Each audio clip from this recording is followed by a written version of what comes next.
Hello everyone, this is Anya Javed from PMEX, Assistant Manager of Product Development. And the topic of the today webinar is trading indices at PMEX. And today we have the two presenter, Mr. Hassan, who is working as a Deputy Manager of a Business Development Team at PMEX in our Lahore branch. And on the other side, we have Nabil Pasha, the Senior Manager at Enrichers. Enrichers is top of the leading brokers house of PMEX. Now, I would like to invite Mr. Essen to continue the webinar. And over to you, Mr. Essen. Assalamu alaikum everyone. Thank you so much, Anya, and thank you so much, Pakistan Mercantile Exchange, for providing me with this opportunity. Without any delay, let me start and introduce you guys that what is Pakistan Mercantile Exchange और उसको process hierarchy क्या है, Pakistan mercantile exchange किस तरह से काम करती है। तो हम उसके लिए स्लाइड शो को एक विज़िट देते हैं, उसके बाद हम इंशाल्लाह फर्दर इसके ऊपर सेकंड हाफ के अंदर हम क्वेश्चन आंसर्स के सेशन की तरफ भी जाएंगे।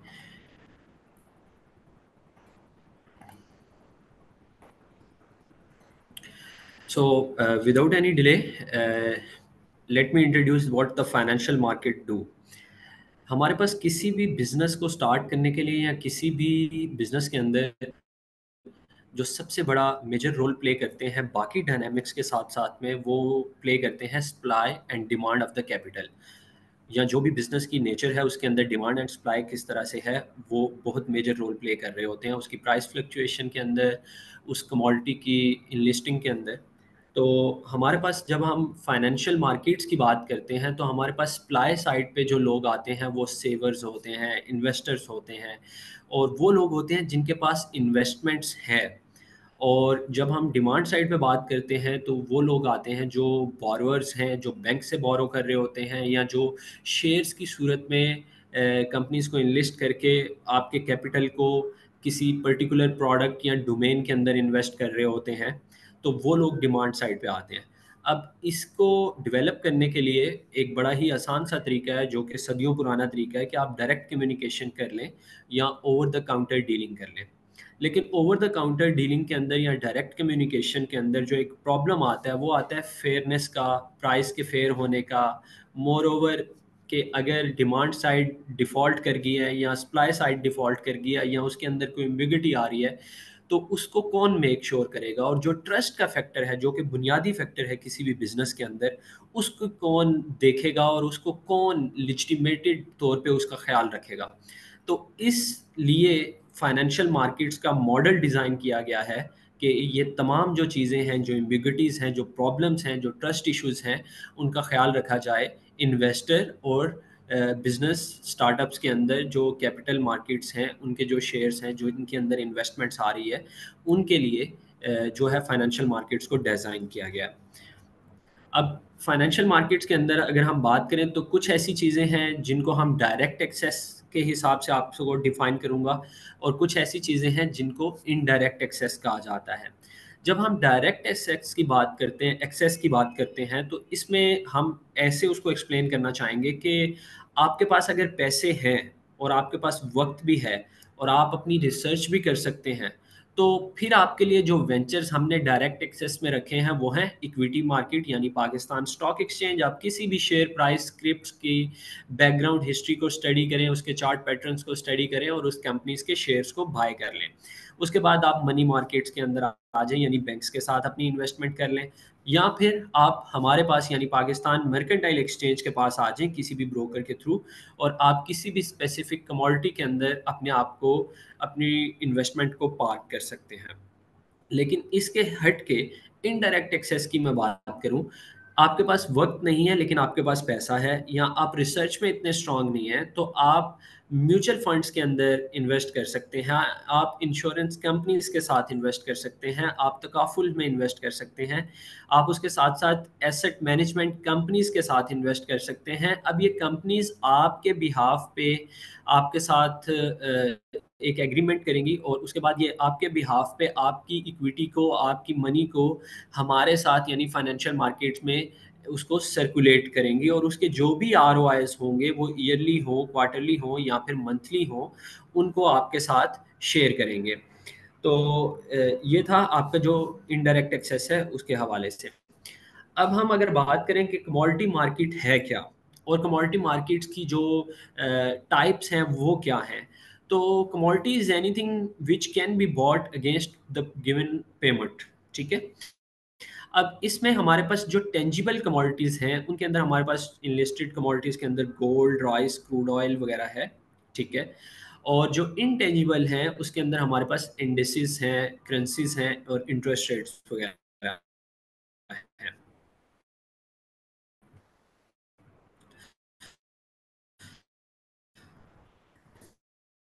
कमोडिटी मार्केट के ऊपर अगर हम बात करें तो ये इसकी दो टाइप्स हैं फाइनेंशियल मार्केट्स के अंदर। अगर मैं इसको एक्सप्लेन करना चाहूँ तो सबसे पहले है स्पॉट मार्केट और फिर है फ्यूचर मार्केट।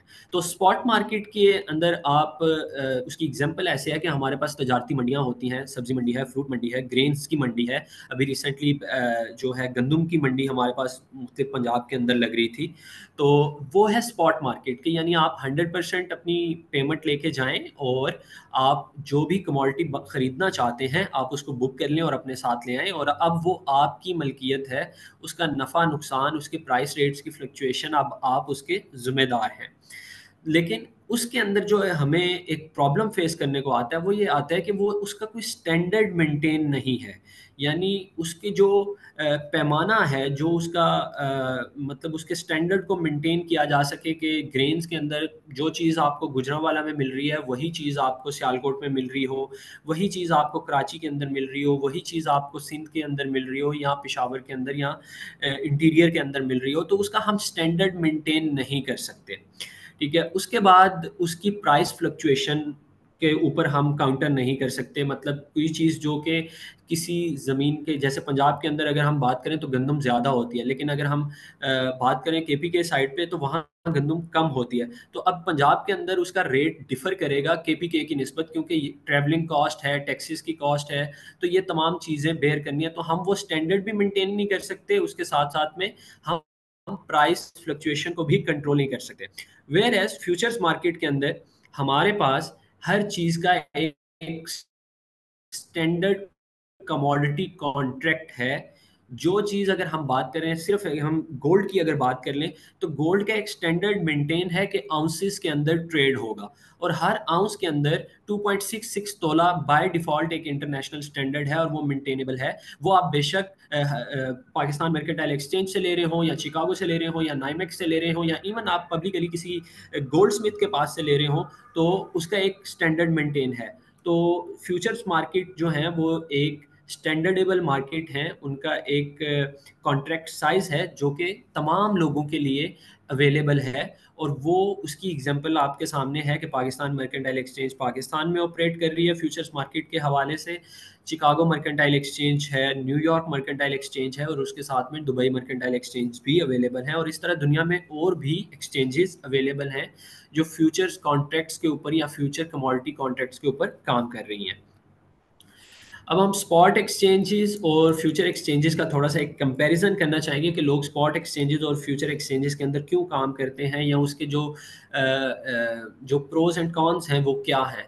तो सबसे पहले हम स्पॉट एक्सचेंजेस की बात कर लेते हैं। तो यहाँ जो भी बंदा स्पॉट में काम कर रहा होता है, जैसे मैंने आपको ग्रेन्स की एग्जांपल दी, या हम फिजिकली गोल्ड की एग्जांपल ले लेते हैं, तो उसका सिर्फ एक ही मकसद होता है कि उसने डिलीवरी करवानी है, यानी उसने उस एसेट की 100% पोजेशन लेनी है। ठीक है। अब उसके अंदर एक प्रॉब्लम ये भी आता है कि हाई डिलीवरी कॉस्ट उसको पे करनी पड़ती है और रिस्क भी वहीं साथ मौजूद होता है। सेकेंडली थर्डली उसने उस एसेट की 100% पेमेंट भी करनी है। फोर्थ, उसके अंदर वॉल्यूम और लिक्विडिटी का प्रॉब्लम हमेशा रहेगा। अगर आज मुझे अभी भी अच्छे से याद है कि जब गोल्ड ने फर्स्ट टाइम 2011 के अंदर 60,000 रुपीज़ पर तोला की प्राइस जो एक्सीड की थी 56,000 की, तो उस टाइम में सुन्यारों ने, गोल्ड स्मिथ ने फिजिकली गोल्ड बाइंग करना बंद कर दिया था। मतलब उनके लिए ये बहुत ज़्यादा हाई प्राइस थी उस टाइम के हवाले से गोल्ड मार्केट में। अब वो प्राइसेस इतनी हाई मतलब हमें नहीं लगेंगे, लेकिन उस टाइम फर्स्ट टाइम पाकिस्तान की हिस्ट्री में हाई लगा था।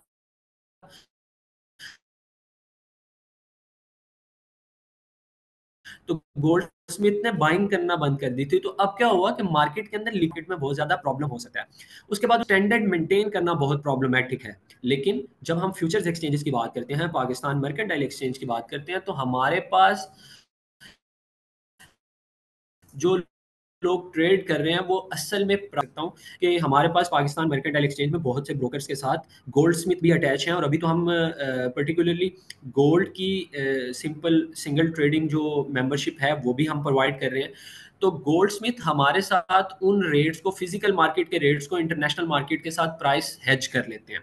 अगर प्राइस ऊपर जा रही है तो उनको, जहां अगर खुदा ना खास्ता फिजिकल मार्केट में नुकसान हो रहा है, तो वो उनको यहाँ जो फ्यूचर्स एक्सचेंज है उसके अंदर उनका वो प्रॉफिट हो रहा होता है। इसी तरह हमारे पास कॉपर के ट्रेड भी आते हैं, जो कि गुजरांवाला से मोस्टली लोग हैं जो कॉपर की ट्रेडिंग करते हैं हमारे साथ, और वो भी रिस्क को हेज करते हैं जब वो कॉपर को इंपोर्ट कर रहे होते हैं चाइना से पाकिस्तान में। उसके बाद फ्रैक्शनल पेमेंट है, यानी आपको 100% पे नहीं करना, क्योंकि एज वी ऑल नो कि फ्यूचर्स एक्सचेंजेस लिवरेज के ऊपर काम करती हैं, मार्जिन बेस काम करती हैं। तो आपने 100% पे करने की बजाय गोल्ड के अंदर जस्ट 2.5% आपने हमारा मार्जिन पे करना है, ऑयल के अंदर जस्ट 11% का मार्जिन पे करना है। तो इस तरह कमोडिटी वाइज मार्जिन डिफर कर रहे हैं, और वो आपने लो कॉस्ट पे करके आप 100% एसेट्स की ओनरशिप हासिल कर सकते हैं। Secondly, Pakistan Mercantile Exchange and the futures exchanges all around the globe make sure कि आपके पास वॉल्यूम और लिक्विडिटी हमेशा रहे। हमारे पास 22.5 घंटे की ट्रेडिंग में आप किसी टाइम भी मार्केट में एंट्री ले सकते हैं, इधर द बाय साइड और द शॉर्ट साइड। आप किसी भी टाइम मार्केट में एंट्री लें तो आपके पास कभी भी ऐसा नहीं होगा कि आपकी ट्रेड स्टक हो गई है जी, आपके पास मार्केट में बायर नहीं है। तो exchange itself makes it sure कि आपके पास लिक्विडिटी हमेशा रहे, और वो ट्रांसपेरेंसी के अंदर रहते हुए हम आपको प्रोवाइड करते हैं। और यहाँ आपको ट्रांजैक्शन कॉस्ट भी नहीं मिल रही होती, वेरी लो है, जो कि कमीशंस की मद में या टैक्सेस की मद में आप पे कर रहे हैं। उसके बाद हमने हर चीज़ का एक स्टैंडर्ड कॉन्ट्रैक्ट मेंटेन किया हुआ है। उसमें गोल्ड के अंदर 10 ounces, 100 ounces and 1 ounces, then we have oil, उसके अंदर 1000 बैरल, मिनी लॉट्स और माइक्रो लॉट्स, उसके अंदर भी काम करवाया जा रहा है। अब हम बात करेंगे रेगुलेटेड इन्वायरमेंट्स और अनरेगुलेटेड इन्वायरमेंट्स के अंदर। बीइंग एज अ पाकिस्तानी, सो मेरे लिए ये बड़ी खुशी की बात है कि पाकिस्तान मर्केंटाइल एक्सचेंज एक 100% रेगुलेटेड इन्वायरमेंट है, और वो पाकिस्तान की इकोनॉमी के अंदर अपना एक रोल प्ले कर रहा है उसको बूस्ट करने के लिए, और पाकिस्तान की इकोनॉमी को फ्लरिश करने के लिए हम खुद भी तगोदो कर रहे हैं, मेहनत कर रहे हैं। उसके अंदर जो बेनिफिट है कि अगर आप पाकिस्तान मर्केंटाइल एक्सचेंज के ऊपर काम करेंगे या हमारे रजिस्टर्ड ब्रोकर्स के साथ काम करेंगे, तो आपके पास मल्टीपल रिकोर्सेज अवेलेबल हैं अगेंस्ट योर कंप्लेंट्स।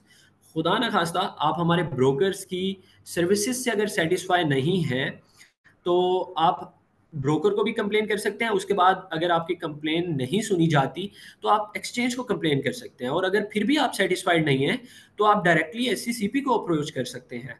और उसके बाद हमारे पास लोअर टैक्सेस हैं, आपने टैक्सेस कम पे करने हैं, CGT just capital gain tax आप पे कर रहे हैं 5% का। उसके बाद आपके पास सारी वाइट मनी है, यानी लीगल इश्यूज आपको प्रॉब्लम नहीं कर रहे, आपका 100% डिक्लेयर एसेट्स हैं, और वो आपकी वाइट मनी के अंदर आएंगे, और आप उनको एफबीआर रिटर्न्स के अंदर भी फाइल कर सकते हैं। उसके बाद आपके डॉलर्स या आपकी अमाउंट बाहर नहीं जा रही, पाकिस्तान से बाहर नहीं जा रही, या हवाला हुंडी के ज़रिए बाहर नहीं जा रही, और उससे पाकिस्तान के एसेट्स को नुकसान नहीं पहुंच रहा। वेयर एज जब आप अनरेगुलेटेड इन्वायरमेंट्स के अंदर काम करते हैं, जिसकी एग्जांपल्स भी हमने कोट की हुई हैं, बाइनेंस है, ऑक्टा एफएक्स, एक्सएनएस, एफएक्ससीएम, आईक्यू मार्केट्स, और इस तरह के जो विंडोज़ हैं, जब आप इन लोगों के साथ काम करते हैं तो आप जो है ना चाहते हुए भी आप अपनी इक्विटी पाकिस्तान से बाहर भेज रहे होते हैं, और जो कि पाकिस्तान के लिए एक बहुत बड़ा थ्रेट भी है, ठीक है, और हमारे लिए प्रॉब्लमेटिक सिचुएशन भी है।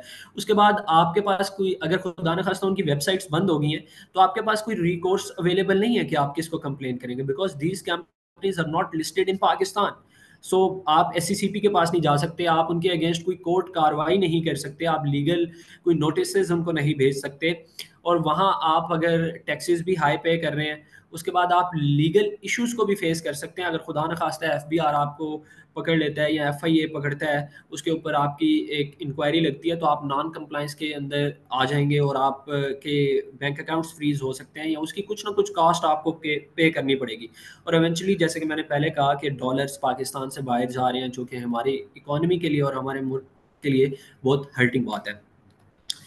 अब हम बात करते हैं कि पाकिस्तान मर्केंटाइल एक्सचेंज के ऑपरेशंस क्या हैं, किस तरह से काम करती है। तो पाकिस्तान मर्केंटाइल एक्सचेंज आपको 22.5 घंटे की ट्रेडिंग टाइम प्रोवाइड करता है। आप इन 22.5 घंटों के अंदर कभी भी किसी भी मूवमेंट में हमारे गिवन 45 इंस्ट्रूमेंट्स के अंदर आप कभी भी ट्रेड लगा सकते हैं, ट्रेड क्लोज कर सकते हैं, लिमिट्स ऑर्डर प्लेस कर सकते हैं।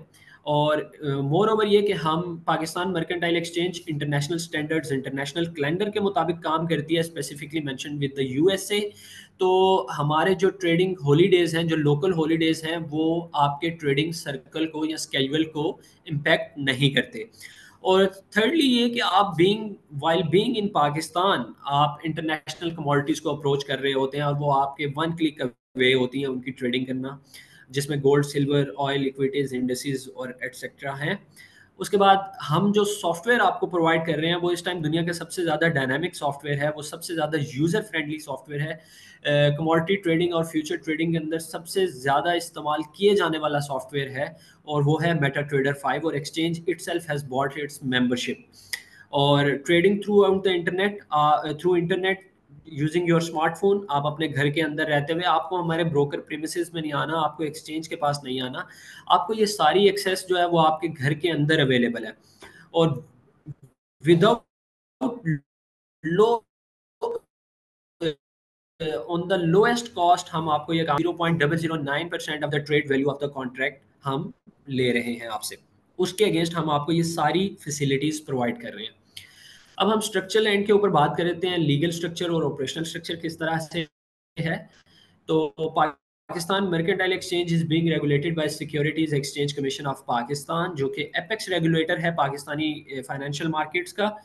उसके बाद पाकिस्तान मर्केंटाइल एक्सचेंज आता है और फिर पाकिस्तान मर्केंटाइल एक्सचेंज और securities exchange commission of Pakistan मिल के ब्रोकर को रेगुलेट कर रहे हैं और ब्रोकर फिर आगे से कंज्यूमर डीलिंग कर रहा है। लेकिन ऑपरेशनल एंड पे अगर देखें तो ब्रोकर का रोल डेफिनेटली इंपॉर्टेंट है, लेकिन वो सिर्फ अकाउंट ओपनिंग तक है और अकाउंट मैनेजमेंट सर्विसेज या ट्रेडिंग सजेशंस या सर्विसेज प्रोवाइड करने तक है।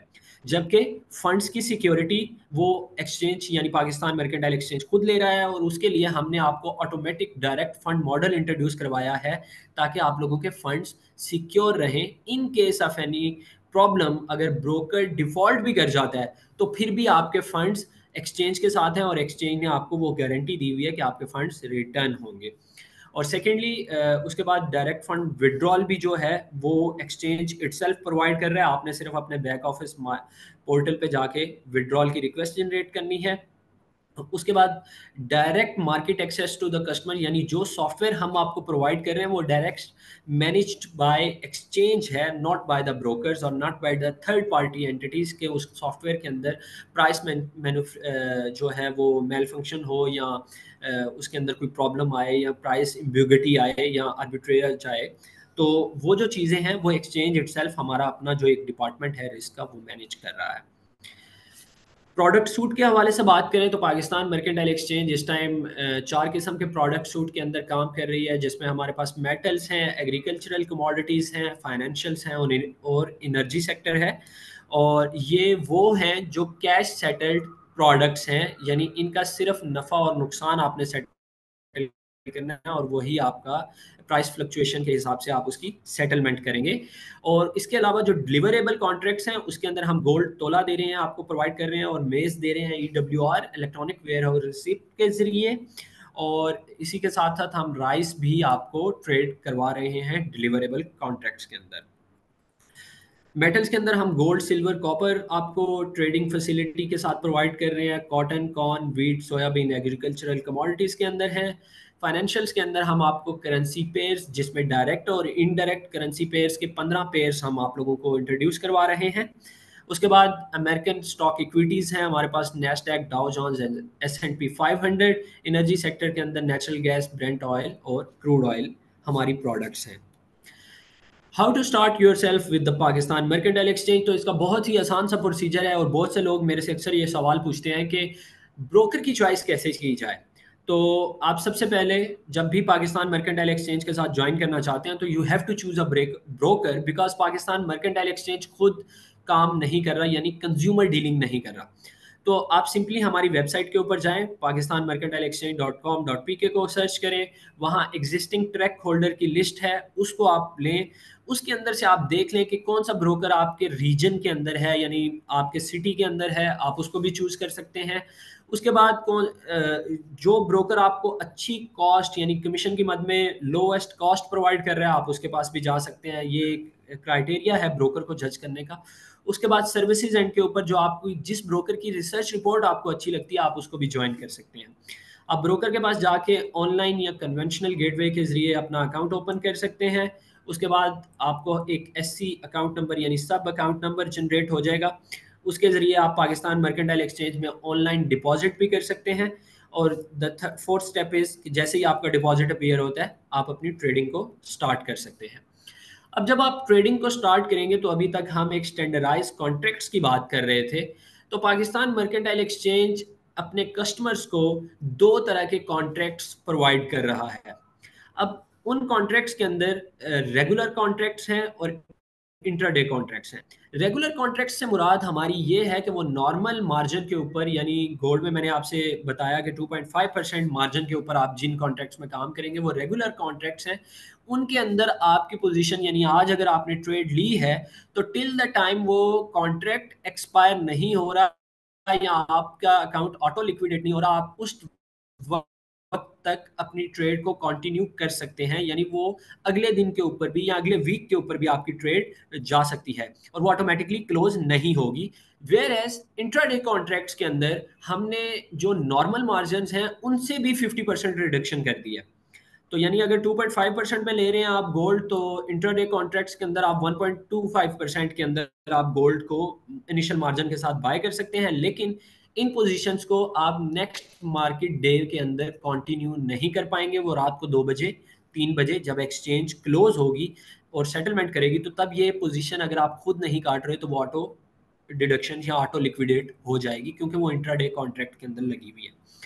अब कॉन्ट्रैक्ट्स जो हमारे पास रेगुलर और इंट्राडे के अंदर अवेलेबल हैं, उसमें गोल्ड में 1 आउंस, 100 आउंस और 10 आउंस अवेलेबल है। क्रूड के अंदर 10 बैरल, 100 बैरल और 1000 बैरल अवेलेबल है। और इसी तरह से सिल्वर और करेंसी पेयर्स भी हमारे पास इंट्राडे और रेगुलर कॉन्ट्रैक्ट्स के अंदर अवेलेबल हैं। बहुत से लोग अक्सर ये भी सवाल करते हैं कि हम आपके साथ एज अ कस्टमर नहीं आना चाहते, हम एज अ ब्रोकर ज्वाइन करना चाहते हैं। तो ये स्लाइड उन लोगों के लिए है, ये गाइडेंस उन लोगों के लिए है कि आप अगर पाकिस्तान मर्केंटाइल एक्सचेंज के ब्रोकर बनना चाहते हैं, तो उसका स्टेप 1 ये है कि आप SCCP से प्रायर अप्रूवल का एक फिट एंड प्रॉपर क्राइटेरिया है, आप वो हमारी किसी भी ब्रांच या हमें ईमेल करके वो ले सकते हैं। आपने वो फिट एंड प्रॉपर क्राइटेरिया अगर आप पूरा करते हैं SCCP का, तो SCCP आपको फाइनेंशियल मार्केट के अंदर प्राइवेट लिमिटेड कंपनी रजिस्टर करने की प्रायर परमिशन दे देगी। उसके बाद स्टेप 2 पे आप आएंगे तो आप कंपनी इनकॉर्पोरेट करेंगे। कंपनी इनकॉर्पोरेशन के बाद आप पाकिस्तान मर्केंटाइल एक्सचेंज से ट्रेडिंग का या ब्रोकरेज का ट्रैक अप्लाई करेंगे और हमसे वो ट्रैक डिमांड करेंगे आफ्टर प्रोवाइडिंग योर डॉक्यूमेंट्स। उसके बाद आप जब हम आपको ट्रैक इशू कर देंगे तो फिर सिक्योरिटीज एक्सचेंज कमीशन से आप ब्रोकर लाइसेंस की डिमांड करेंगे।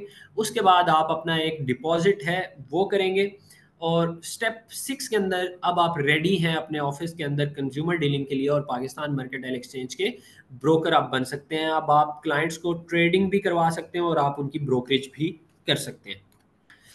इन्वेस्टर एजुकेशन के हवाले से पाकिस्तान मर्केंटाइल एक्सचेंज बहुत ज़्यादा काम कर रहा है। हम अवेयरनेस के ऊपर बहुत ज़्यादा काम कर रहे थे। अभी रिसेंटली इस साल के अंदर अंदर हमने 3 मेजर इवेंट्स भी किए हैं, जिसमें हमने इस सबसे पहले मुल्तान में इवेंट किया इन्वेस्टर सेमिनार के हवाले से, इन्वेस्टर एजुकेशन के हवाले से। फिर हमने इस्लामाबाद के अंदर एक इन्वेस्ट एक्सपो ऑर्गेनाइज करवाया।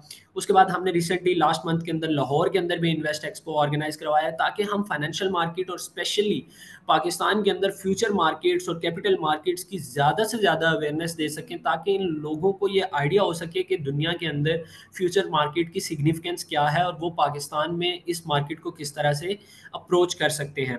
इसके लिए हम ऑनलाइन एजुकेशन भी कर रहे हैं, रिसोर्सेज प्रोवाइड कर रहे हैं, ठीक है। उसके साथ में हम वीकली वेबिनार भी कर रहे हैं जिसका आप लोग आज पार्ट हैं। उसके बाद आप हमारी डेमो ट्रेडिंग एक्टिविटी का भी पार्ट बन सकते हैं MT5 के ऊपर, या आप हमसे या हमारे ब्रोकर से डेमो अकाउंट ओपन करके उसके साथ भी काम कर सकते हैं लर्निंग को के ऊपर।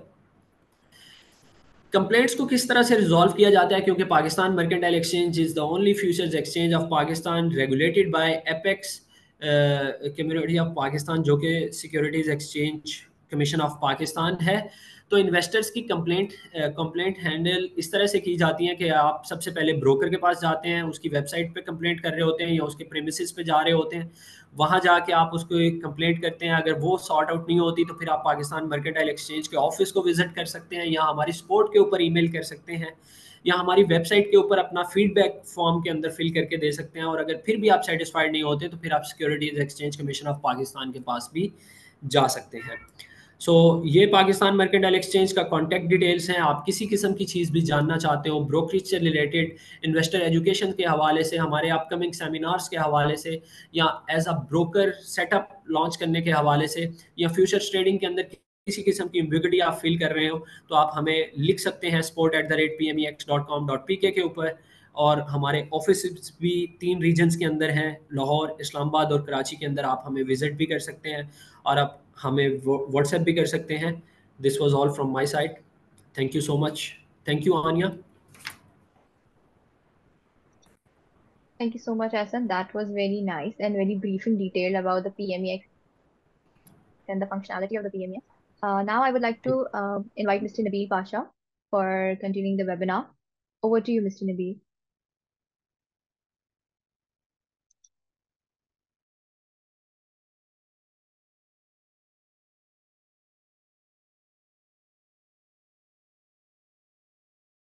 जी, अस्सलाम वालेकुम जी. Thank you very much, Miss Ania, and thank you very much. I would like to thank, first of all, Pakistan Mercantile Exchange for giving us the opportunity to present in front of all our respectable audience. So my name is Muhammad Nabil Pasha, and I represent Enrichers Private Limited, which is one of the leading financial broker of Pakistan Mercantile Exchange and the oldest among all the brokers registered with Pakistan Mercantile Exchange, founded by our esteemed chairman Sayyid Abdullah Bukhari Saab back in 2011. So Enrichers is committed to deliver, to convey the advanced trading solutions to individuals and institutions. Our team of experts and professionals has a profound knowledge and understanding of stock indices and a track record of success, Alhamdulillah. So we are dedicated to deliver our exceptional services to our clients so that we can achieve their financial goals. So moving forward to our main topic, and that is what is stock market and what is stock market indices, and how it moves, and एक पाकिस्तान का जो शहरी है वो पाकिस्तान में रहते हुए एक रेगुलेटेड प्लेटफॉर्म की हेल्प से किस तरह से उनकी प्राइसेस से जो है वो फायदा उठा सकता है. So what is stock index? First of all तो हमें ये समझना है कि स्टॉक इंडेक्स होता क्या है, स्टॉक इंडेक्सेस होते क्या हैं. तो a stock index is an index that measures the performance of a particular group of stocks over the time. इसको मैं समझाना इस तरह से चाहूंगा कि आप अज्यूम करें कि एक बास्केट है और उस बास्केट के अंदर बेसिकली डिफरेंट फ्रूट्स हैं. अच्छा, उन फ्रूट्स को अगर हम वक्ती तौर पे थोड़ा सा कंपेयर करें या एज्यूम करें कि वो एक स्टॉक मार्केट के शेयर को जो है वो प्रेजेंट कर रहे हैं, तो क्या होगा कि उनकी शेयर प्राइस में जितनी भी मूवमेंट्स हो रही हैं तो ओवरऑल बास्केट जो है वो इंडेक्स का रोल प्ले कर रही होती है. तो स्टॉक इंडेक्स अकॉर्डिंगली फिर अपसाइड या डाउन साइड एक वेटेड एवरेज के तौर पे, एक मजमूए के तौर पे जो है वो मूव कर रहा होता है.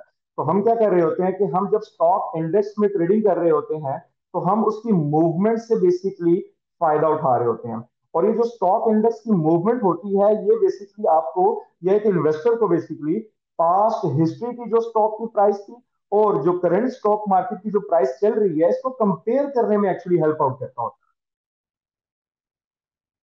अगर मैं मेजर स्टॉक इंडेक्सेस की बात करूं तो सबसे पहले ये मैं मेंशन करना चाहूंगा कि thanks to our regulatory platform जो कि पाकिस्तान मर्केंटाइल एक्सचेंज है, कि उसने इस चीज को, इस अपॉर्चुनिटी को मेक श्योर किया कि पाकिस्तान का शहरी पाकिस्तान में रहते हुए मेजर यूएस के, जापानीज के जितने भी मेजर स्टॉक इंडेक्सेस हैं उनके उतार चढ़ाव से फायदा उठा सके। तो उसके लिए उन्होंने जो अवेलेबिलिटी ऑफ इंडेक्सेस की है, वो उनमें सबसे सर फहरिस्त जो एक नेस्डेक 100 है, इसके ऊपर मैं जरूर डिस्कशन करना चाहूंगा, जो कि एक टेक्नोलॉजी फोकस्ड इंडेक्स है, जो कि ट्रैक करता है basically 100 largest non financial companies को, जो कि लिस्टेड होती है नेस्डेक स्टॉक एक्सचेंज में। अच्छा, अब इसमें अगर मैं बात करूं कि कौन कौन से शेयर्स या कौन कौन सी कंपनीज बेसिकली फॉल करती हैं, तो उसमें आप सब जानते हैं जैसे कि एक अमेजॉन, फेसबुक, अल्फाबेट जिसको हम गूगल भी कहते हैं एक्चुअली, और उसमें नेटफ्लिक्स भी काउंट होता है। अब ये वो मेजर टेक्नोलॉजी बेस्ड कंपनीज हैं जो कि आपको पता है कि रिसेंटली पोस्ट कोविड, बल्कि कोविड के दौरान से ही मुसलसल अपनी अपनी जो परफॉर्मेंस है और इनकी जो अर्निंग्स है वो हिस्ट्री हाईज को टच कर रही हैं। तो एक पाकिस्तान में रहता हुआ शख्स, शायद उसके लिए पहले पॉसिबल नहीं था कि वो किसी भी एक प्लेटफॉर्म को यूज कर सकता जो कि रेगुलेटेड होता, लेकिन अल्हम्दुलिल्लाह पाकिस्तान मर्केंटाइल एक्सचेंज ने इसको पॉसिबल किया है। और इन टेक्नोलॉजी फोकस्ड जो स्टॉक इंडेक्सेस हैं, इनकी मूवमेंट से अब हम फायदा उठा सकते हैं। मूविंग फॉरवर्ड, यहाँ पे मैं S&P 500 का भी जिक्र करना चाहूंगा, जो कि basically top 500 large cap companies जो कि यूएस में लिस्टेड है, उसका एक इंडेक्स है। और ये basically broad representation of economy जो है वो प्रेजेंट कर रहा होता है। और अगर मैं इसमें बात करूं टॉप ऑफ द लिस्ट कौन कौन सी कंपनीज फॉल करती हैं, तो उसमें है सबसे पहले Apple, master card, Walt Disney and PepsiCo वगैरह। द थर्ड जो इंडेक्स हमारे पास ट्रेड होता है वो है डॉ जोन्स 30, और 1885 में ये लॉन्च किया गया था, और ये दुनिया का one of the oldest stock indexes है। और बेसिकली इसमें जो चीज होती है वो ये है कि it comprise of 30 large publicly owned companies in the US. और इसमें अगर मैं सरेफहरिस्त बात करूं तो माइक्रोसॉफ्ट, वॉलमार्ट एंड जॉनसन्स जो है वो शामिल हैं। ये तो हमने बात कर ली कि यूएसए के मेन जो टॉप की स्टॉक इंडेक्सेस हैं उसमें तो हमें चलिए ये अपॉर्चुनिटी मिल ही रही है। इसके साथ ही साथ हमारे पास अपॉर्चुनिटी है कि हम लोग जापान की टॉप 225 कंपनीज जो कि टोक्यो स्टॉक एक्सचेंज में रजिस्टर्ड है उनमें भी ट्रेड कर सकते हैं, जिसको बेसिकली द निकी 225 भी कहा जाता है। और पाकिस्तान मर्केंटाइल एक्सचेंज के प्लेटफॉर्म में जेपीवाई EQTY के नाम से जो है ये इंडेक्स ट्रेड होता है। और इसमें अगर मैं टॉप ऑफ द लिस्ट बात करूं कंपनीज की, तो सोनी, टोयोटा और पैनासोनिक जो है वो सर फहरिस्त। नेस्डेक इंडेक्सेस की अगर मैं बात करूं तो ये वो इंडेक्स है बेसिकली जिसने सिर्फ 2024 में ऑलमोस्ट 26% का जो है वो रेस दिया अपने इंडेक्स में, 26% का। तो मैं चाहूंगा कि मैं नेस्डेक को यहाँ पे डिटेल में जरा आप लोगों के साथ डिस्कस करूं, ताकि आप लोगों के लिए इस चीज को एवेल्युएट करना ज्यादा आसान रहे कि नेस्डेक में जो 26% टिल डेट जो एक राइज आया है, वो हम बेहतर तरीके से किस तरह से एवेल्युएट करते हैं और उसकी प्राइसेस का अंदाजा किस तरह से लगाते होते हैं। तो सबसे पहले हमें सेक्टर्स को समझना बहुत जरूरी है। जिस तरह से मैंने आपको बताया कि नेस्डेक बेसिकली जो है वो टेक्नोलॉजी फोकस्ड है, तो टेक्नोलॉजी बेसिकली 62.25% जो है वो बेसिकली होल्ड करता है इसको। उसके बाद कंज्यूमर डिस्क्रिशनरी 17.02% है। हेल्थ केयर की अगर मैं बात करूं तो वो 5.95% है। इंडस्ट्रियल्स की अगर मैं बात करूं तो 4.09%, telecommunication 3.87%, consumer staples 3.34%, basic materials जो है वो 1.65% है। और यूटिलिटीज की अगर मैं बात करूं तो 1.20% के साथ एनर्जी जो है वो 0.44% सेक्टर वाइज जो है वो नेस्डेक में हमारे पास जो है वो अवेलेबल होता है। तो चूंकि मेजरली यहाँ पे ये टेक्नोलॉजी फोकस है, तो होता क्या है कि टेक्नोलॉजी की जो टॉप अगर मैं बात करूं इसमें 10 कंपनीज जो फॉल करती हैं, उसमें एप्पल, और ये बहरहाल मैं कोट करता चलूं कि ये एज ऑफ जून 2024 है। एप्पल कंपनी की अगर मैं बात करूं तो वो 8.75%, माइक्रोसॉफ्ट जो है वो 7.41%, और nvidia जो कि आपको पता है ग्राफिक कार्ड्स भी नॉर्मली अगर मैं लोकल लेवल पे बात करूं तो ग्राफिक कार्ड्स जो है बहुत ज्यादा फेमस है पाकिस्तान में, जो गेमिंग का शौक रखते हैं, तो 6.32% जो है उसका होल्ड है। Amazon, उसके बाद फिर मेटा, ब्रॉडकॉम 4.44% के साथ, और इवन के गूगल जिसमें ए शेयर भी हैं और सी शेयर भी, कैटेगरी होती है बेसिकली, तो 2.49% and 2.42% respectively, followed by Tesla 2.37%। और इसी तरीके से अगर मैं फर्दर बात करूं तो 2.34% के साथ ये सारी जितनी भी टेक्नोलॉजी फोकस्ड कंपनीज हैं वो नेस्डेक 100 में वेटेज पॉइंट ऑफ व्यू से जो है वो फॉल करती हैं। ये तो इंट्रोडक्शन हो गया हमारे पास कि स्टॉक इंडिसेस हैं क्या और इनकी इंपॉर्टेंस क्या है। जैसे मैंने अब आपको नेस्डे के बारे में बताया कि ऑलमोस्ट 26% सिर्फ इसी साल में जो है वो हायर साइड में मार्केट प्राइस उसकी जो है वो इंडेक्स की मूव कर चुकी हुई है। सेम गोज विद, अगर मैं S&P 500 की बात करूं तो ऑलमोस्ट तकरीबन 19.80% के पास पास का जो रेज है इस इंडेक्स में अभी तक का जो है वो आ चुका हुआ है। और यहाँ पे ये जानना बहुत जरूरी है कि इतना बड़ा रेस जो हम इस वक्त इंडेक्सेस में देख रहे हैं, तो ऐसे फैक्टर्स कौन से हैं जो कि मार्केट को बेसिकली मूव करवा रहे हैं। और याद रखिएगा कि जो फैक्टर्स होते हैं उनके ऊपर गहरी नजर होना बहुत जरूरी है, और वो गहरी नजर ही बेसिकली ट्रेडर्स को कामयाब करती है कि वो उस इंडेक्स से ज्यादा फायदा उठा सके। तो टॉप ऑफ द लिस्ट भी आप सबको पता होगा कि ग्लोबल न्यूज, जिस तरह से पेंडेमिक आया, वॉर सिनेरियोज आए, पॉलिटिकल इंस्टेबिलिटी आई, जियो पॉलिटिकल टेंशन, होता क्या है कि जब भी ये अनसर्टेनिटी के फैक्टर्स होते हैं तो जो एक इन्वेस्टर होता है वो या ट्रेडर होता है वो इन चीजों को पसंद नहीं करता नॉर्मली। क्योंकि जब भी अनस्टेबिलिटी अनप्रिडिक्टेबिलिटी मार्केट में आती है तो क्या होता है कि कॉन्फिडेंस जो होता है बेसिकली एक ट्रेडर का या एक इन्वेस्टर का वो शेकी हो जाता था। इसकी सबसे बड़ी मिसाल मैं आप लोगों के साथ कोट करना चाहूंगा कि FTSE 100, जो कि बेसिकली यूके का एक इंडेक्स है, टॉप 100 जो कंपनीज उसमें फॉल करती हैं। तो जब ये ब्रेग्जिट के वोट चल रहे थे तो ब्रेग्जिट में क्या हुआ था कि एक अनसर्टेनिटी का फैक्टर बहुत ज्यादा था मार्केट में। तो क्या हुआ था कि हिस्ट्री लोज की तरफ जो था वो उसका स्टॉक इंडेक्स जो था वो फॉल कर गया हुआ था। तो इस वजह से हमें ग्लोबल न्यूज को बहुत गौर से देखना पड़ता है, प्रॉपरली फॉलो करना पड़ता है, क्योंकि ये मेन ड्राइवर होते हैं स्टॉक मार्केट के किसी भी मुल्क के।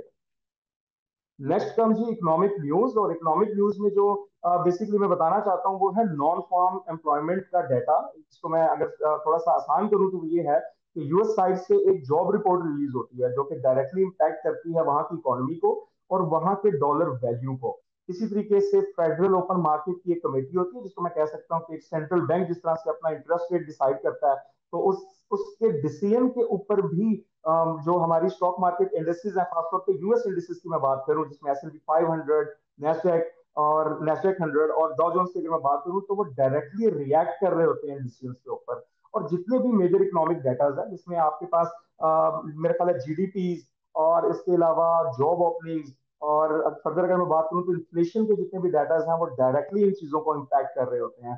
तो ग्लोबल न्यूज के साथ साथ आपको फिर इकोनॉमिक न्यूज पे खास नजर रखनी पड़ती है कि वो किस तरह से डाटा किस तरह से वैल्यूएट होने के बाद डायरेक्टली इस इंडेक्सेस को जो है बेसिकली वो इम्पैक्ट कर रहा होता है और हमने उसकी फ्लक्चुएशन से जो है वो फिर फायदा उठाना होता है।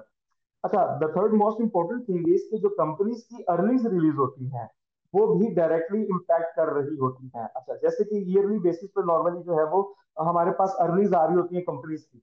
होता क्या है कि जब कोई मेजर वेटेज की कोई कंपनी है, लेट्स से अगर मैं माइक्रोसॉफ्ट की बात करूं, हमने भी पढ़ा था, मैं अगर एप्पल की बात करूं, अब इन कंपनीज के शेयर्स लेट्स से एक्सपेक्टेड से ज्यादा प्रॉफिट शो करते हैं ईयर एंड पे, तो क्या होगा कि वो इंडेक्स भी उसकी प्राइस भी जो है वो राइज होती है।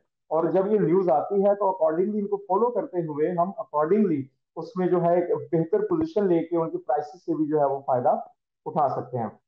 Index reshuffling. अच्छा, इंडेक्स रिशफलिंग क्या है कि बेसिकली जब किसी भी कंपनी का स्टॉक एक ऐड होता है किसी भी इंडेक्स में या रिमूव होता है तो उसका इंपैक्ट भी कहीं ना कहीं एक इंडेक्स के ऊपर आता होता है।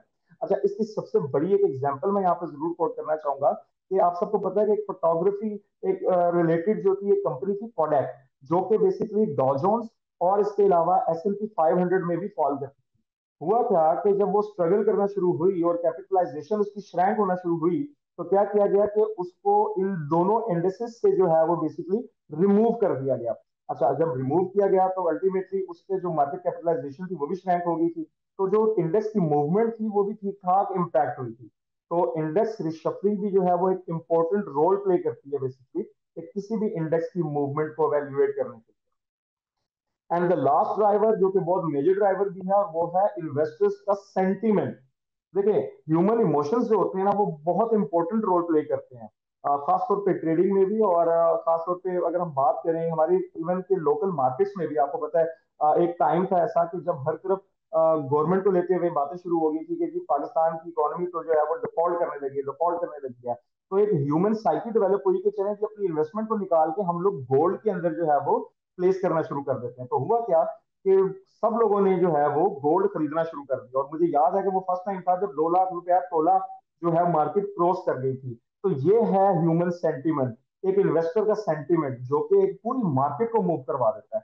तो जब एक मार्केट में कोई ऐसी न्यूज हो कि इन्वेस्टर का सेंटीमेंट बन जाए बाइंग साइड पे, तो जब वो बाइंग होना शुरू होती है तो क्या होता है कि वो पूरा इंडेक्स इंडेक्स जो है वो बेसिकली स्टॉक मार्केट का वो भी अकॉर्डिंगली जो है वो मूव करना शुरू कर देता होता है।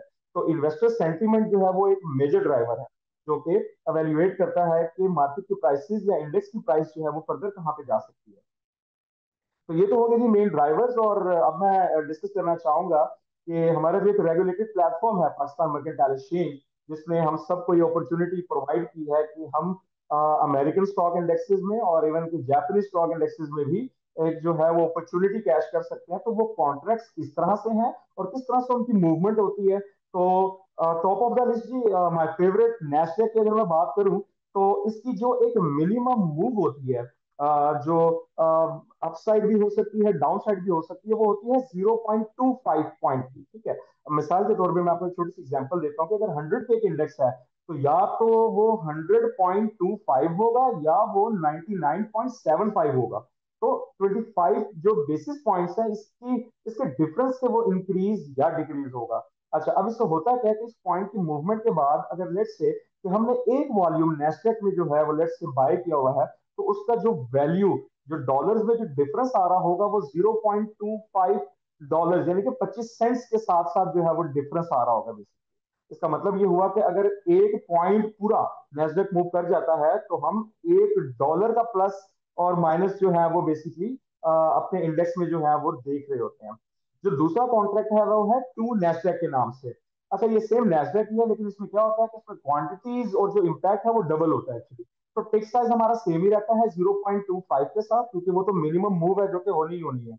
लेकिन उसके साथ जो वैल्यू है वो बेसिकली डबल हो जाती है, क्योंकि ये टू नेस्डेक है।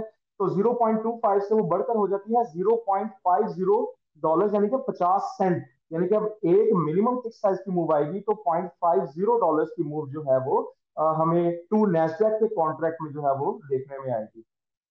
Next is S&P 500, and S&P 500 की भी जो टिक साइज है जो मिनिमम मूव होती है वो 0.25 पॉइंट्स के साथ ही होती है। और अगर मैं इसका वन वॉल्यूम परचेज करता हूँ पाकिस्तान मर्केंटाइल एक्सचेंज में, तो जो प्लस माइनस मैं देख रहा हूँ अपने रेट से वो होगा $0.25, जो कि बेसिकली अगेन मुझे 25 सेंट के डिफरेंस से प्लस और माइनस जो है वो नजर आ रहा होगा।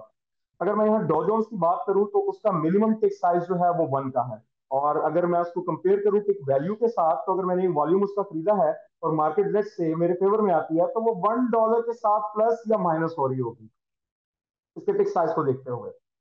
तो अगली बात हम करते हैं जी जापानीज इक्विटी की, खासतौर पे जो जिसको निकी 225 भी कहा जाता है। तो इसके दो कॉन्ट्रैक्ट जो है वो अवेलेबल है पाकिस्तान मर्केंटाइल एक्सचेंज में। और अगर मैं बात करूं टिक साइज की, तो दोनों कॉन्ट्रैक्ट में जो टिक साइज है वो 5 पॉइंट्स का है। मिसाल के तौर पे अगर 100 पे वो इंडेक्स मूव हो रहा है तो जो नेक्स्ट मूव आएगी वो 105 आएगी या वो 95 आएगी, ये मिनिमम मूव होगी इसकी। और अगर मैं बात करूं उसकी उतार चढ़ाव से जो डॉलर्स में डिफरेंस क्रिएट हो रहा होगा मेरे पास मेरी इक्विटी में, तो वो $5 होगा इसके पहले कॉन्ट्रैक्ट में जो कि JPY EQTY है, उसमें $5 के साथ प्लस या माइनस हो रहा होगा। और अगर दूसरे कॉन्ट्रैक्ट जो कि JPY EQTY 5 के साथ है, वो बेसिकली 5 का मल्टीपल है। तो हमारे पास दोनों ऑप्शंस मौजूद हैं कि अगर हम लेट्स से उसमें हेजिंग भी करना चाहते हैं या एक ही डायरेक्शन को कैश करना चाहते हैं डिफरेंट कॉन्ट्रैक्ट्स के साथ, तो हम 5 के मल्टीपल्स को भी यूज कर सकते हैं। और उसके डेफिनेटली एक वैल्यू जो होगी वो $25 का प्लस या $25 का माइनस जो है वो हमें जो है हमारी इक्विटी के अगेंस्ट जो है वो शो कर रहा होगा।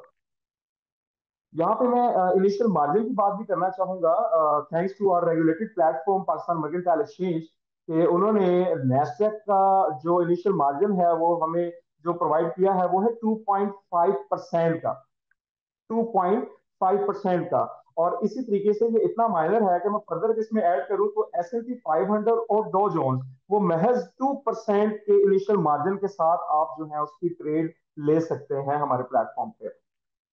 अगर मैं जापानीज इक्विटी की बात करूं तो वो भी 2.25% के इनिशियल मार्जिन के साथ जो है वो अवेलेबल है, और वो इतना एक्सेसिबल है कि अगर मैं उसको पाग रुपीज में अगर मैं शिफ्ट करूं या उसको कन्वर्ट करूं तो आप ये समझें कि महज 25,000 से हम लोग एक स्टॉक इंडेक्स का एक एक्सपोजर एक एक्सपीरियंस ले सकते हैं, जैसे कि मैंने S&P 500 की बात की है। तो ये तो बात होगी हमारी इनिशियल मार्जिन की, और जितने भी कॉन्ट्रैक्ट्स हमारे पास पाकिस्तान मर्केंटाइल एक्सचेंज की अवेलेबल हैं, और इनमें काम क्यों करना चाहिए, क्योंकि आपको पता है कि मेजरली 4 डिफरेंट सेक्टर्स हैं, जिसमें प्रीशियस मेटल्स का भी सेक्टर है, करेंसीज का भी सेक्टर है, खासतौर पे एनर्जी का भी सेक्टर है। तो Hello. हमारे पास एक So, जो hello, Naveen. Sorry to interrupt you, but we are short of time, and I really don't want to interrupt. But the thing is, we are short of time. I would like you to request that can we please just wind up your presentation in 5 minutes? Yes yes and the Thank last thing is you. Advantages कि मैं आप सबके साथ share करना चाहूंगा कि हमें इसी सेक्टर में ही एट द मोमेंट क्यों इन्वेस्ट करना चाहिए। देखिए, सबसे पहली चीज तो ये है कि ये एक ब्रॉड मार्केट एक्सपोजर आपको प्रोवाइड करता है, फ्लेक्सिबिलिटी है, लेस कैपिटल नीडेड है। मैंने जैसे आपको भी बताया था कि 1.5 लाख 2 लाख के एक्सपोजर के साथ आप एक दुनिया के बड़े स्टॉक इंडिसेस का एक्सपोजर ले सकते हैं। और वन ट्रेडिंग अकाउंट, देखिए आपको इन चारों पांचों इंडिसेस का एक्सपोजर लेने के लिए कोई बहुत मल्टीपल अकाउंट की जरूरत नहीं है। आप सिर्फ एक ट्रेडिंग अकाउंट ओपन करके इन डिफरेंट इंडिसेस को एट ए टाइम ट्रेड कर सकते हैं। फर्दर मोर डाइवर्सिफिकेशन, डेफिनेटली कोई एक न्यूज आती है, अगर आप किसी और सेक्टर में अपनी पोजीशंस को जो है वो होल्ड करके बैठे हुए हैं, तो उसके अगेंस्ट डाइवर्सिफाई कर सकते हैं आप इंडिसेस में, और उससे बेहतर रिटर्न्स भी जनरेट कर सकते हैं। एक्सेसिबिलिटी, लोअर ट्रांजेक्शन कॉस्ट, जैसे कि आपको बताया था एसन साहब ने, 0.009% के हिसाब से इतनी माइनर सी कॉस्ट होती है इसको ट्रेड करने के लिए, तो ये अपॉर्चुनिटी जो है वो सबके लिए एक्सेसिबल है। लिवरेज, लिवरेज का मैं जिक्र कर चुका हूं कि महज 2% के इनिशियल मार्जिन के साथ, मतलब 98% की लिवरेज लेके भी आप इसका एक्सपोजर ले सकते हैं। लिक्विडिटी, हाईली लिक्विड मार्केट है, आपको बायर और सेलर हर रेट में नॉर्मली मौजूद रहता है, क्योंकि ये पूरी दुनिया का हाईएस्ट लिवरेज बिजनेस है और लिक्विडिटी बिजनेस है। आपको पता है कि सेलर्स और बायर इस वक्त करंटली जो है वो खासतौर पे नैस्डैक में बहुत ज्यादा अवेलेबल होते हैं। And the next thing is hedging. Hedging is again, आप अपने किसी भी पोजीशन के अगेंस्ट अगर हेज करना चाहें, किसी भी स्टॉक मार्केट इंडेक्स के अगेंस्ट भी हेज करना चाहें, तो नैस्डैक, S&P 500 और डॉ जोन्स जो है वो आपके पास अवेलेबल है। That is all from my side, thank you very much. Thank you.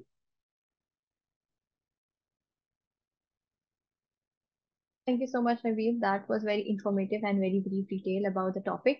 Uh, Now we are heading towards the question answer session. I would like to ask all of our attendees to ask any question or any confusion they have regarding the topic. And if you're able to see QA icon next to the chat box, they could type their question there and I will read it out.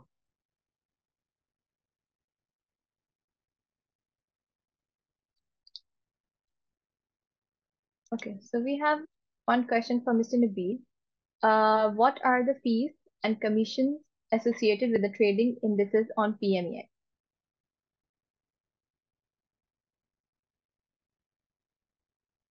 Ji, thank you very much जी। अच्छा, सवाल ये है कि basically fees और जो commission जो cost है बेसिकली वो जो है पूछी जा रही है। तो मैं बताना चाहूंगा कि जिस तरह से एसन साहब ने जिक्र किया था कि वैल्यू का 0.009% जो होता है वो बेसिकली Nabil, आपसे जो है वो चार्ज जा रहा please होता close your screen share. है। Sorry. Please close your screen share. Thank you so much.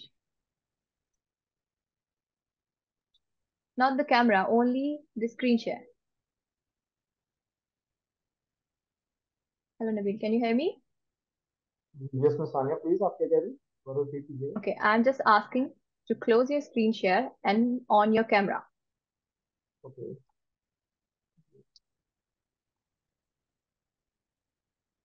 Perfect, thank you. Good to go. Thank you very much. अच्छा, तो पूछा गया था जी कि किस तरह से कोर्स बेसिकली जो है वो अप्लाई हो रही होती है। तो जैसा मैंने आपको बताया कि अभी ऐसा साहब ने डिस्कस किया था कि 0.009% जो है बेसिकली वैल्यू का जो है, जो भी करंट प्राइस चल रही होती है उसके अगेंस्ट पाकिस्तान मर्केंटाइल एक्सचेंज जो है वो आपसे फीस चार्ज कर रहा होता है।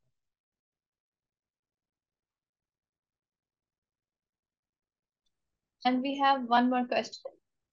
Can you explain the margin requirements and risk management strategy for trading indices PMEX? Yes, जैसा कि मैंने अभी आपको पहले भी बताया था कि जो मार्जिन रिक्वायरमेंट है, जो कि इनिशियल मार्जिन होता है, नेस्ले का भी जिक्र किया था 2.5% के साथ। इसी तरीके से जब मैंने एसएनपी और डॉ जोन्स का जिक्र किया था, तो जो इनिशियल मार्जिन रिक्वायर्ड होता है वो आपका 2% का होता है, ठीक है। और अगर मैं जापानीज इंडेक्सेस की बात करता हूँ तो वो अगेन 2.5% का इनिशियल मार्जिन रिक्वायर्ड है। और जब आपके पास ये मार्जिन अवेलेबल हो तो डेफिनेटली आप उसमें जो है वो पोजीशन ले सकते हैं। अच्छा, अगला क्वेश्चन जो था वो रिस्क मैनेजमेंट को लेते हुए था। अच्छा, रिस्क मैनेजमेंट में क्या है कि हमारा तरीकेकार ये ये होता है आरिफ कि अहमद ने लिखा जो क्वेश्चन। सॉरी, अच्छा, जो रिस्क मैनेजमेंट को लेते हुए क्वेश्चन था मैं उसको एड्रेस करना चाहूंगा कि जैसे कि मैंने आपसे जिक्र किया कि मेजरली जो ड्राइवर्स होते हैं जो मार्केट को मूव करवाते होते हैं, तो हम सबको बेसिकली उनको फॉलो करना होता है कि मार्केट में ऐसी कौन सी इकोनॉमिक न्यूज है, ऐसी कौन सी ग्लोबल न्यूज है जो कि मार्केट में शेयर प्राइस को जो है वो मूव करवा सकती है। लेट्स से कि आज के दिन में डिसाइडेड है कि एक अर्निंग जो है वो किसी कंपनी की रिलीज होने वाली है, तो डेफिनेटली हम अपने रिस्क ऐसे मैनेज करेंगे कि हम उस अनाउंसमेंट का वेट करेंगे। अब जैसे अनाउंसमेंट होती है, लेट्स से शेयर प्राइस बढ़ती है या कम होती है, अकॉर्डिंगली हम अपने प्रोफेशनल्स की गाइडेंस में रहते हुए उस पोजीशन को जो है वो एग्जीक्यूट करते हैं और अपने रिस्क को जो है वो प्रॉपरली फॉलो करते हैं। इसके अलावा इसमें और कई टेक्निकल चीजें होती हैं जो कि रेजिस्टेंस और सपोर्ट के तौर पे जानी जाती हैं। मैं बल्कि चाहूंगा कि अगर फर्दर इसके बारे में कोई जानना चाहता है कि टेक्निकल और फंडामेंटल्स को किस तरह से आप लोग ऑपरेट करते हैं, किस तरह से उसमें रिस्क मैनेजमेंट करते हैं, तो आप हमारे पास एनरिचर्स में जो है विजिट कर सकते हैं। और या हमारा जो यूएन नंबर है उस पर हमें जो है वो अप्रोच करें, इंशाल्लाह उसमें आपको फर्दर डिटेल्स जो है वो इसकी प्रोवाइड की जाएगी इंशाल्लाह। So we have a one more question. How can a trader access real-time data and analytics from incident trading on PMEX? Anya, can you hear me? Yeah, I can. Yes, please. Can you repeat the question? Oh, yeah, sure. How can a trader access real-time data and analytics from incident trading on PMEX? Right. अच्छा, real time data हम इस तरह से basically इसको approach करते हैं। हमारी ना कुछ पेड वेबसाइट्स होती हैं एक्चुअली। हमारे जैसे कि मैंने आपको बताया, क्लाइंट सर्विसेज डिपार्टमेंट है, एक्सपर्ट्स हैं, प्रोफेशनल्स की टीम है। कुछ पेड वेबसाइट्स हैं और कुछ रिसर्च वेबसाइट्स हैं जो कि हमारे पास मौजूद रहती हैं। तो हम इंटरलिंक होते हैं बेसिकली अपने रिसर्चर्स के साथ। अब होता क्या है कि जैसे फॉरेक्स फैक्ट्री है, इन्वेस्टिंग.com है, र्यूटर्स है, सीएनएन है, ये वो वेबसाइट्स हैं जो कि रियल टाइम न्यूज आपको बता रही होती हैं, जो भी ग्लोबल की हो या इकोनॉमिक हो। तो इसी के साथ साथ अगर कोई इंडेक्स रिशफल हो रहा है तो उसकी न्यूज भी आपको टाइम बाय टाइम मिल रही होती है ऑन द स्पॉट। तो इन चीजों को एवेल्युएट करते करते हम लोग जो है वो साथ साथ अप्लाई कर रहे होते हैं मार्केट में जितनी भी मूवमेंट हो रही होती है। Thank you so much, Nabil. So now we have a question for Mr. Essen. Is there any educational and awareness material available online? Thank you Anya. As far as investor education is concern, तो हम Pakistan mercantile Exchange भी और Securities Exchange commission of Pakistan दोनों इसके ऊपर बहुत ज़्यादा काम कर रहे हैं, इन्वेस्टर सेशंस भी करवा रहे हैं। और अगर हम सिर्फ ऑनलाइन ट्रेडिंग मटेरियल के ऊपर बात करें एजुकेशन के हवाले से, तो पाकिस्तान मर्केंटाइल एक्सचेंज की वेबसाइट के ऊपर इन्वेस्टर एजुकेशन का एक प्रॉपर कॉलम है जिसके अंदर हमारे ट्रेडिंग गाइड्स और तमाम जो ट्रेडिंग मैनुअल्स हैं डेमो ट्रेडिंग सॉफ्टवेयर से रिलेटेड भी वो तमाम के तमाम अवेलेबल हैं। डिपॉजिट्स फंड्स के हवाले से भी ADFM मॉडल के ऊपर चूज़ योर ब्रोकर्स वाले स्लॉट भी हमारे पास अवेलेबल है। तो ये वो तमाम चीज़ें हमने ओपन रखी हुई हैं अपनी वेबसाइट के ऊपर, ताकि अगर कोई क्लाइंट हमें अप्रोच नहीं भी कर पा रहा है या किसी रीज़न की वजह से वो हमारे तक नहीं भी पहुंच रहा, तो वो सिर्फ हमारी वेबसाइट देख ले तो उसको ये तमाम गाइडेंस मिल जाएगी।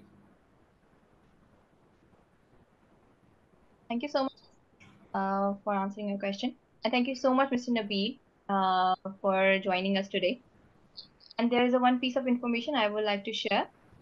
This webinar happens on every Wednesday, and I would like to request all of our attendees to do join us on every Wednesday. And thank you so much for everyone joining There us. is one question left in the box by Arif Ahmed, that how to choose a broker. So Yeah. How to choose a broker to start a trading in commodities. if you allow me, if we have Yeah, one or sure. please, dear Arif, जब आप हमारी website के ऊपर जाते हैं तो हमारा वहाँ ट्रैक होल्डर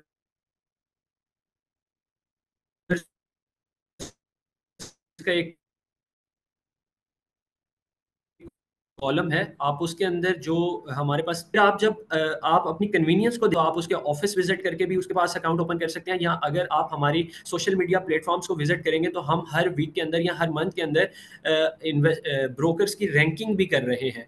तो आपको अगर कोई ब्रोकर वहां से भी सूट करता है तो आप उसको भी अप्रोच कर सकते हैं। अब मैं बात करूंगा कि आप ब्रोकर्स को क्राइटेरिया क्या है, किस बेस के ऊपर जज करें। तो आपने अगर एक कोई 2-3 ब्रोकर सेग्रीगेट कर लिए हैं तो आप उन ब्रोकर्स की कॉस्ट को देखें, यानी कमीशन स्लैब्स को देखें। जो कमीशन स्लैब्स आपको सूटेबल हैं या लोएस्ट कमीशन के साथ आपको काम करवा रहा है तो आप उसके साथ जा सकते हैं, उसको अपना ब्रोकर बना सकते हैं। सेकेंडली, उसके साथ में जो ज़्यादा इंपॉर्टेंट फैक्टर है वो ये है कि उस ब्रोकर की रिसर्च वर्क कितना स्ट्रांग है, कितना अच्छा है। तो अगर आपको कोई ब्रोकर अच्छा रिसर्च वर्क प्रोवाइड कर रहा है और वो बेशक आपको हाई कॉस्ट में प्रोवाइड कर रहा है, तो दिस इज योर कॉल कि आप उसको भी चूज कर सकते हैं और प्रेफर कर सकते हैं। Thank you so much, everyone, for joining us. And we are ending our session. Okay. Love